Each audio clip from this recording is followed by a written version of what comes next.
दूंगी गीत नया गा के। चंदा सा चमके तो गम गम गम के, तू खुश रहे खुद को भुला के। बाबू मेरा जानू मेरा सोनम मेरा बच्चा मेरा बच्चा मेरा बच्चा मेरा बच्चा मेरा बच्चा। किस भी करूंगी मैं, चॉकलेट भी लाऊंगी, विश दूंगी गीत नया गा के। चंदा सा चमके तो गम गम गम के, तू खुश रहे खुद को भुला के।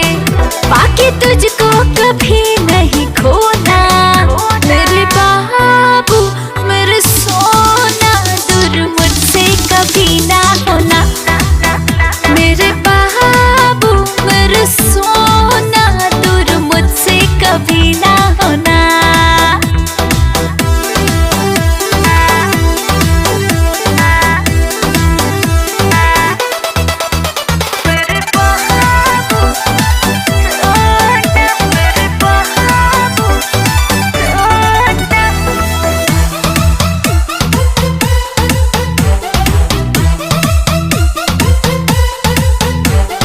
तेरे